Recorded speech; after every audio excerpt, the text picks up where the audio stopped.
ซิมารีวิวตัวนี้เนาะปุ่มโฮม7พัทสำหรับคนใดที่ว่ากดปุ่มโฮมบ่ได้เนาะเขาสิมีวิธีเปลี่ยนเนาะเขาสิสาธิตให้เบิ่ง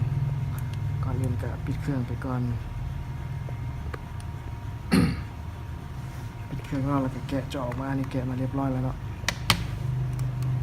แกะจอออกมาแกะเป็ดออกก่อนแกะจอเนาะปุ่มโฮมจะอยู่ตัวนี้โอเค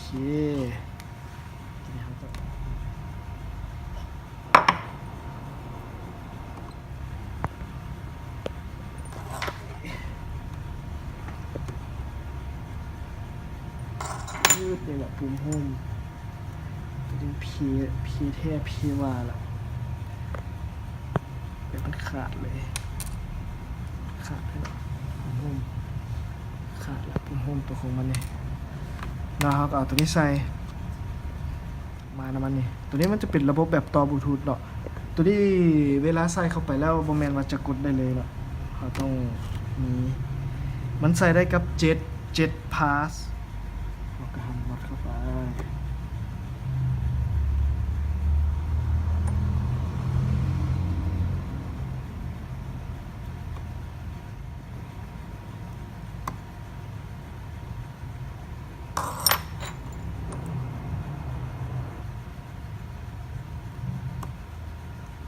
ตัวนี้เอาปลาไว้นี่ก่อนเนาะ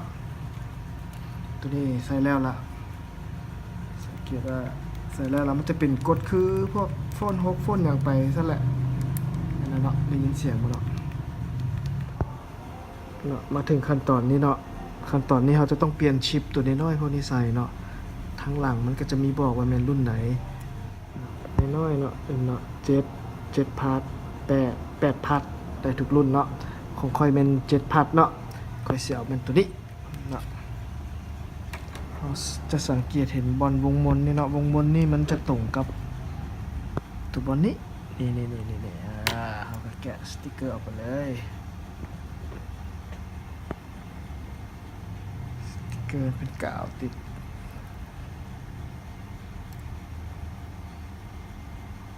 ปึ๊บนี่เราก็วางให้มันนี่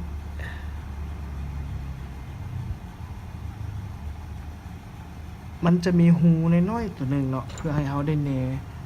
ถ้าสังเกตมันจะมีหูน้อยๆตัวนี้หูน้อยๆนี่เนาะเพื่อว่าเขาวางเราจะเห็นทองมันเนี่ยเนาะเขาจะเห็นทองมันก็เลยเขาวางตรงละนี่เนาะเขาจะเห็นทองอยู่บนนี้ก็แปลว่าเขาวางตรงละ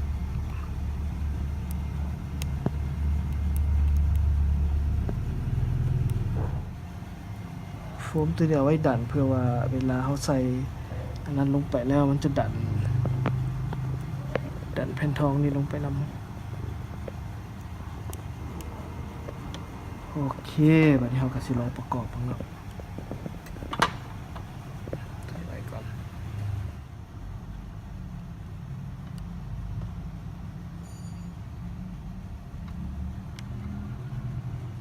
กล้องแซวจอ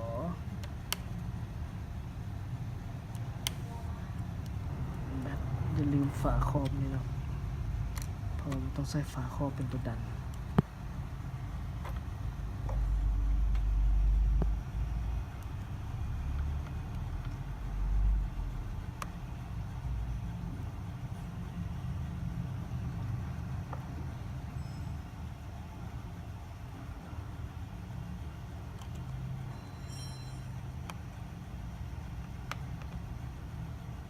เนาะหลังจากต่อเรียบร้อยแล้วเนาะเราก็จะกดปุ่มบ่ทันได้เถอะเนาะเราต้องเข้ามาที่ setting แล้วก็ไปที่บลูทูธมันจะขึ้นมาตัวนี้ at home เนาะ connect เข้าไป connect เลยเนาะหลังจาก connect ได้ปุ๊บเราก็สิกดได้ทันทีเด้